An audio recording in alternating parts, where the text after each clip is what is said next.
Ayan po, at hindi lamang po magaling magnakaw itong si Romualdez. Mayroon pa po siyang ibang talent maliban sa magnanakaw. Magaling din po palang kumanta ito. At napakaganda ng boses nito. At alam niyo po ba, kung siguro buhay pa itong yung si Bertawa Marcelo at saka yung si Pilita Corrales, di ba sila yung host ng Tawag ng Tanghalan. Siguro kung buhay pa itong dalawang ito, nako, sigurado pagka itong si Martin Romualdez ang lumaban dyan sa Tawag ng Tanghalan, sigurado taob lahat ng kanyang mga makakalaban. Kasi ang galing kumanta. Napakaganda ng boses. Lahat. Wala ka nang makon talaga. Talagang talented talaga itong si Romualdez. Napaka-talented ito. At isinilang na kwan ito. Isinilang na talented talaga. Anyway, para po maintindihan ninyo ito, sinasabi ko, hindi po ako ang may sabi niyan na kumanta at magaling ang boses itong Romualdez ito. Ito po, ipapanood ko lang po sa inyo, paparinig ko lang po sa inyo. Talagang kumanta na. Ayan, Walk away clean. Ayan. Kumanta na si former House Speaker Martin Romualdez at ang itinuro niya si dating Senate President Chis Escudero at resigned Congressman Saldico. Sa 11-minute video statement, iginiit ni Romualdez na hindi siya ang mastermind ng flood control scandal. Hindi raw siya parte ng BICAM at small committee deliberations at wala raw siyang alam sa mga espesipiko ng mga usapin dito, kabilang na ang maanumalyang amendment sa General Appropriations Act. Inauthorized din kumanta na si former House Speaker Martin Romualdez at ang itinuro niya si dating Senate President Chis Escudero at resigned Congressman Saldico. Sa 11-minute video statement, iginiit ni Romualdez na hindi siya ang mastermind ng flood control scandal. Hindi raw siya parte ng BICAM at small committee deliberations at wala raw siyang alam sa mga espesipiko. Ayan naman pala, ano? At ayan, talagang laglagan ito, mga animal na ito, pare-pareho lang naman to. Akala mo ba, Romualdez, yung mga pinaggagawa mo na, i-all the way mo. Baka sakaling lumamig pa ang ulo ko sa iyo dahil kung hindi mo ako makukumbinse, may kalalagyan ka sa akin. Dahil malapit na. Malapit ko nang kalusin yung mga kawatan. Malapit ko nang gilitan yung mga kawatan. Kaya kung ako sa iyo, kumbinsihin mo ako. Kayong lahat yan. Kasama na yung si Luistro. Mga kawatang kayo, putang ina nyo.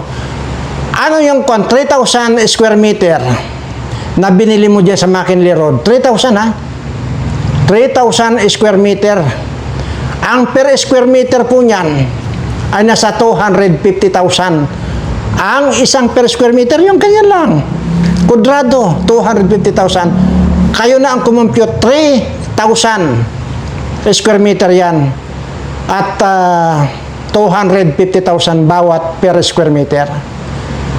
Saan mo kinuha yung mga pirang yan? Saan mo kinuha yung pinambili mo ng helicopter din? Parehas kayo ni Saldico at mga eroplano ninyo, mga hayop kayo. Ang gagaling nyo maghugas ng kamay. Akala nyo, mapapaniwala nyo ang taong bayan. Hindi nga namin alam kung drama yung pinaggagawa ninyo Kasi pare-pares lang naman kayo mga sinungaling na mga animal kayo. Mamaya, babalikan kita, Isisigwi ko lang po muna ito dahil paalala lang po doon sa mga kahit na sinong presidente, susunod na presidente, kahit sino ang magiging presidente, ang advice ko po sa inyo, kung sakasakalit kayo ang manalo sigurado naman may mananalo dahil hindi naman po pwede na si Bangag, kahit sino ang maging presidente dyan, sasuggest ko lang po sa inyo, sunugin nyo na po yung Malacanang na yan. Gibain nyo yan. Or either patayuan ninyo ng mga yung high-rise building na para dito sa mga squatter na nandyan nakatira sa Metro Manila. Yan po yan. Para sa ganon, maging disente itong ating bansa. Huwag kayong tumulad. Akala ninyo, napakayaman ang Amerika at sinasaluduhan ninyo ang Amerika. Hindi lang ninyo alam, mas marami pa dyan yung mga nakatira dyan sa kalsada ng mga Amerikano. Baka hindi nyo alam. Masyado lang kayo na kagaya itong bangag na ito. Imaginin mo, 1,600 hectares ang ibininta nito sa Amerika na naman. Talagang bullshit talaga itong hayop na to. Sino ang makakakuha? Bakit ko sinuggest na gibain na yung Malacanang na yan? Nandyan po lahat ang kadimunyuhan. Nandyan po lahat yung mga yung mga pitos na kaluluwa. Ha? Bakit ko nasabing maraming pitos dyan? Ay dito lang sa terminong ito, ang daming mga nagsalsalan dyan ng mga nandyan yung mga kabangagan. Walang ginawa dyan kundi tirahan dyan. O di punong-puno ng mga pitos yung mga Malacanang na yan. Puro kamalasan po yan. Puro kamalasan yan, tandaan niyo. Isa pa, hindi lamang po mga multo ang nandyan. Nahumalo na rin po ang aswang. Kaya punong-puno po ng aswang yung Malacanang na yan. Kung ako, gigibain ko yan. Ha? Papaano mo nasabi, Mr. Birana, na pinamamahayan na rin ng mga aswang? Mismo nakatira dyan, aswang eh. Ha? Dumami na. Dating nag-iisa. Ngayon, ang dami ng alipores na aswang. Ito ang katunayan. Katibayan ito. Ay, hindi tayo magsasalita rito nang wala tayong basihan. Ha? Ito isa lang yung aswang, pero dumami na po. Pinamumugaran na ng aswang yung Malacanang. Ito. Ha? Ayan. Ayan. O yan. Alagad ko! Bilisan niyo! Opo, Pinolo!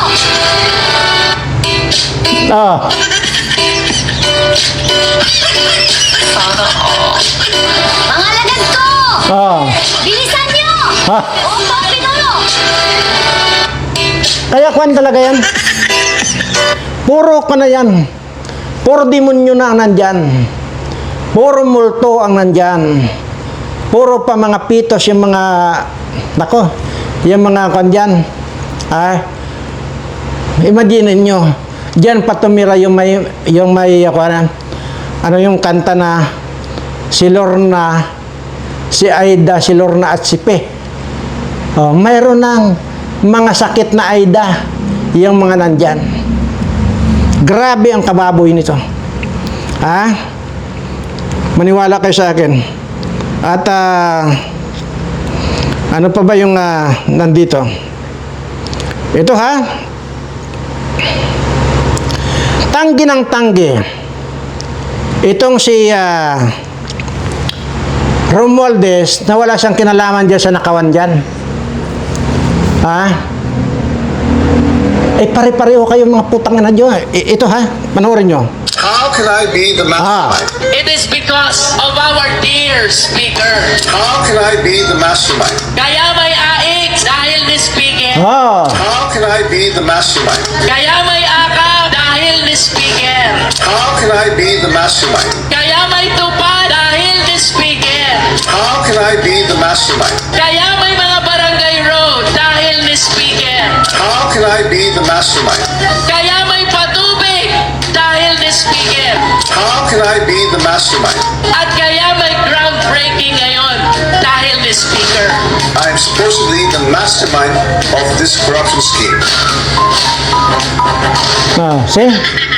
How can I be the mastermind? It is because of our Tingnan nyo. Tapos, itatanggi mo yan. Ay, totoo naman talaga yan. Ito pa si Luistro na sinasabi ko na kapag pinutol mo yung drum, nilagyan mo ng Pilipiniana, ayan na si Luistro yan.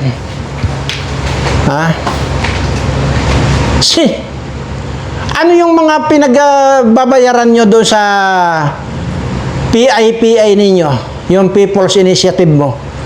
Kasi napakataas ang ambisyon mo, tambalos-los. Ha? Mga kababayan, trilyon ang ginastos po dyan nitong Bangag Administration, kasama po itong Romualdez na ito. Kaya hindi natin alam ito kung ito'y mga drama ito na kunwari kakasuhan itong bullshit na Romualdez na ito. Ha? Sino ba itong mga Romualdez na ito? Nagkaroon po ng kaya yung mga Romualdez na yan dahil sa pagnanakaw ng mga Romualdez din anong araw. Ito nga yung tatay niya na nakadikit kay Ferdinand Marcos Sr. Sinamantala rin yan ang pagnanakaw. Kaya naging mayaman po yung mga yan. Tapos yung mga tanga, ang sinasabi na mayaman na raw yan si Marcos na yan, kaya naman pala, nakatsinilas lang yan. Minsan wala, sira-sira pa yung tsinilas yan nung nag-aaral. Yung pandak na...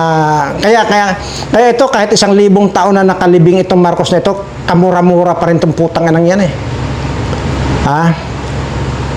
Masusundan pa itong animal na anak niya na ito, putang ina ka rin, 1,000 taon na nakabaon ka sa lupa, mumurahin at mumurahin pa rin kitang hayop ka. Kayong lahat. Itong tandaan po ninyo, 18 at 19 Congress. Tandaan ninyo yung mga pagmumukhang yan. At bagay, nasa listahan ko na yung mga animal na yan. At ang alam nyo, dalangin ko na lang sa may kapal, huwag akong tulutan. Huwag akong payagan na tumanggap ng posisyon doon sa susunod na presidente. Dahil once na nakapasok ako, lilipulin ko itong mga nagpahirap sa mga kababayan ko. Yung makita ko lang, itong mga iniikutan ko na mga kababayan ko, Diyos ko, nanggigigil ako. Talagang palibasa nga probinsya, yung mga pinupuntahan namin, pag nakikita ko yung ganong kahirapan ng mga kababayan ko, na isusuntok ko na lang itong kamao ko dun sa puno ng saging, sa buisit ko. Ganon din ang gagawin ko sa inyo. Hindi ko lang kayo susuntokin sa mukha, gigilitan ko pa kayo, hayop kayo. Para makaganti naman sa inyong taong bayan. Anyway, ano pa ba yung mga nai-record ko rito? Ewan ko kung ano ito. Pinagkukomento ng Yan. Korte Suprema si Pangulong Bongbong Marcos kaugnay sa petition. Ayan po. Pinakpan na po Nagbigay na po sila ng demand letter dito kay Bangag. Ito po ang galing sa Supreme Court na para magpa-hair follicle test siya at saka ipakita yung kanyang medical record kung fit pa ba siya na mamuno sa kwan. Imagine yun. Ito na yung hinihintay ng marami na talagang magdidesisyon ang Korte Suprema. At ito na nga po yan, pakinggan nyo po. At ito po, dito hindi makakawala rin sa Bangag. For writ of mandamus sa kalagayan ng kanyang kalusugan. 10 araw ang ibinigay ng Korte Suprema para magkomento ang Pangulo sa petisyong humihiling na sumailalim siya sa physical at mental examination pati sa hair follicle drug test. Iniling din sa petisyon na ilabas at ilathala ng Pangulo ang resulta ng pagsusuri maging ang medical at clinical confirmation ng kanyang physical and medical fitness para gampanan ang tungkulin bilang presidente. Responded din sa naturang petisyon si Acting Executive Secretary Ralph Recto. Wala pang tugon ng Malacanang nang hingan namin ng pahayag. Nito mga nagdaang araw, nag-jumping jacks at jogging si Pangulong Marcos para ipakita na malakas siya at walang malubhang sakit. Sinabi niyang gumaling na rin siya mula sa sakit na diverticulitis o pamamaga ng large intestine. Nagbuhat pa siya ng 10 kilong bigas sa isang event sa Maynila para pasinungalingan ang mga impormasyong kumakalat sa internet na may malubha siyang karamdaman. Pinagkukomento ng Korte Suprema. Wala siyang kawala rito. Dahil Korte Suprema na nag-uutos sa kanya. Ngayon, tungkol sa kwan. Tungkol sa, ano to? Tungkol doon sa mga pagbuhat-buhat niya at tungkol doon sa sinasabi niyang gumaling na yung kanyang bituka na kwan, na bukol-bukol. Yung colon cancer nga kasi yan, di ba? So, yan po ay inopera na. Dinugtungan po yan ng guma. Pero hindi po magtatagal yan, tandaan nyo. Sinabi ko na po yan. 4 to 6 months lang yan, didbul yan.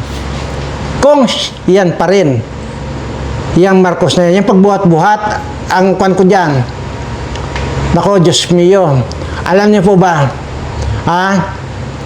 dito po sa kwan, sa Japan, napag-alaman ko, kahit anong mukha ang ipagaya mo, mukhang-mukha mo. Isaklob mo lang yan sa ibang tao, kung halimbawa kamukha ni Marcos ang ipagawa nyo, pwedeng-pwede. Isaklob mo yan, kala mo si Marcos nga, kala mo si Bongbong nga, yung pala, iba. Kaya nga yung kwan ang daming pumapuna doon sa tainga niyan. Ang daming pumapuna sa tainga. Na magkakaiba yung tainga. See? Ako, wala akong problema dyan Kung totoo yan, di well and good. Kung talagang nakakapagbuhat pa siya, kung talagang kung siya, healthy siya, okay yun. Walang problema yun sa akin. Pero ang siyang kinukuhan ko lang dito, at mayroon actually nagkukan nga ako nakikipag-negotiate nga ako na magpagawa ako ng maskara. Yan po yung, napakaganda raw po na yung guma na yun, napakalambot, na talagang kala mo totoong-totoo, kahit pisil-pisilin mo raw yan, hindi mo mahalatang guma. Ganyan po kagaling ang Japan sa paggawa ng ganyan.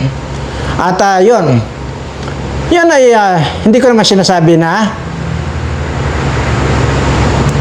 yung kanyang boy o di kaya yung kanyang driver ang nagsuot ng maskara ng kamukha ni Bongbong. Hindi ko po sinasabi yon. Ang sinasabi ko lang po, kahit anong klaseng mukha makukuha, magagawa ng Japan. At yun na nga. Pero hindi ko sinabi na yun ang ginawa nila tapos nagbuhat-buhat at naglundag-lundag pa. Huwag na natin pag-usapan yung kung may diverticulosis yan, diverticulitis na yan. Huwag na rin natin pag-usapan kung ano pa, yung may sakit ka lang, kahit na wala kang sakit, yung edad mo na yan, hindi ka na pwedeng makapag-talon-talon. Ilang taon na ba? 68 na yata yan. O 68 o 67. Hindi na pwedeng talon-talon ng kanyan. Ganon, hindi ko man lang makitaan ng hingal. O, edi, baka nakamaskara yan. Baka yung driver niya yan ang nagmaskara. O, pero hindi ko sinasabi yon. Ang sinasabi ko lang, kayang-kaya pala ng Japan gayahin ang kahit na anong mukha at yun isasaklob. Kagaya ko, di ba? Ang sinasabi ko rito, 177 years old ko na. Pero, makikita niyo sa mukha ko, hindi ganun. Batang-bata ako tingnan sa 177 years old. Kasi, kayong humula, nakamaskara ba ako? Tingnan niyo naman. Ilapit ko pa yung mukha ko. Wala kang masasalat na ako dito. Yung sasabit yung palad mo, pag sinalat mong ganyan. Kaya ito po yung gustong-gusto ng mga manliligaw ko. Kaya walang patid yung pagpila nila sa akin dito na gusto lang nilang na makuha yung sagot kong oo, alin sa kanila. Dahil dito, 177, ganyan ang mukha. Tingnan mo. Wala akong ginagamit dyan o ano. Hindi ako naglalagay na ng yung anumang pulbo yan. Wala. Baka akala nyo, nilagyan. Natural po yan na parang nagpipink-pink talaga yan. Tapos, tingnan na naman. O, konti lang, kung may kulubot man ako, konti lang. O, sa 177 ko. Kaya, mag-isip kayo na, baka maskara na lang. Hindi kayo maskara lang din to. Baka nga, tingnan niyo liig ko. Oh. Baka kayo maskara na. Itong kinalulukuhan sa akin itong mga manliligaw ko eh. Sa dami, nakapila. Walang patid yan. Umaraw, umulan, nandiyan nakapila. Pero nagpagawa na po ako rito ng kanila. Yung parang tambayan nila. At para kung umuulan, ay doon sila magkwento-kwentuhan. At actually paminsan-minsan lumalabas naman ako, nagpapakita naman ako sa kanila para hindi naman masayang yung pagod nila para pumila rito na ligawan ako. Pero sinasabi ko lang sa kanila, pagka lumalabas ako, o ayan, sabi ko, antayin nyo yung kwan at nagpabili ako ng makakain ninyo. Pero ang talagang, kwan talaga nila, ang talagang hinahabol talaga nila yung 177 years old ko, kakaiba. O, sa itsura pa lang. O, tingnan nyo. Nagpipink-pink yang pa na yan. Ha? Yang pisngi ko. O, saan kayo nakakita? 177. Ha? Matigas pa ang dibdib dito. O, kaya nga, kung ito lang si Romualdez ang lumaban sa akin ng boxing, nako, kayang-kaya. Sabi ko, 10 segundo lang, patataubin ko yan. Ha? Kahit sino, lahat ng mga magnanakaw, kayong lahat ng mga magnanakaw dyan sa Kongreso, basta kung ikaw ay magnanakaw, mag-ipon-ipon kayo, harapin nyo ako. Wala akong hahawakan na kahit na anong kutsilyo man yan, o ballpen man yan, o kahit na anong baril man yan, wala akong hahawakan. Kayo, ipasanin nyo na yung mga high-powered firearms ninyo. Itutok nyo na sa akin. Ang isa pang bintahe, pag hindi ko nagawang pataubin kayo at hindi ko nagawang lagutin ang hininga ninyo sa loob ng 10 segundo, talo ako. Iso-surrender ko sa inyo lahat yung mga kamuting dilaw ko. Pero kung kayo naman ang nilagot ko ang hininga sa loob ng 10 segundo, surrender nyo sa akin lahat yung mga kinulimbat nyo. At para maibigay ko naman dito sa mga kababayan kong hirap na sa buhay dahil sa mga pagnanakaw ninyong mga buwaka ng ina ninyo. So hanggang dito lang po bago mag-init ang ulo ko. At sa lahat po ng aking mga subscriber, ingat po kayo palagi. At nag-comment po ulit yung si Marina Manuel. At yun daw po palang apo niya nasa Baguio. Bago po nag-comment siya dito ay naipadoktor na rin daw po nila yung kanyang apo sa Baguio. At tama po yun. Salamat naman po. Alam niyo po, isa po yan sa hindi ako nakatulog. Dahil baka kako kung ano mangyari doon sa bata dahil sinasabi niya, 1 linggo ng araw na nakagat ng pusa yon. Sa inyo pong lahat ha, ito na po. Sa inyo pong lahat na makakapanood dito, kahit po kalmot lang nung aso ay nung pusa, di lalo na pagkagat, maging aso o pusa man yan, antimano po, magpa-injection na po kayo. At huwag nyo pong iisipin na wala kayong pira. Hindi po kailangan ng pera dyan. Una, kung mayroon, ang sinasabi ko po yan, mayroong libre po na para sa mga rabies yan, libre po yan. Ngayon, sa kan po yan, sa mga barangay clinic yan. Yan yun, kung hindi man sa munisipyo. Ngayon, kung wala man yan, puntahan nyo po yung inyong mayor na nakakasakop dyan, makiusap po kayo. Huwag po kayong dapat mahiya kasi buhay po yung ililigtas ninyo. Huwag kayong mahiya. Unang-una, marami pong kinulimbat yung inyong mayor dyan. Kaya sa halagang yan, kahit napabilhin kayo, alam ko mahal yung rabies na yun, kaya pinaghahatian ng iba dyan eh. Pero mayroon nga pong libre yan. Kung wala man, humingi kayo kay mayor. Kapag ka nangyari yan, at hindi kayo pinagbigyan ng mayor ninyo, i-comment nyo dito sa akin at pupuntahan ko, liliigan ko yan, mayor ninyo dyan. Yan ang usapan natin. Gigilitan ko. Unang-una,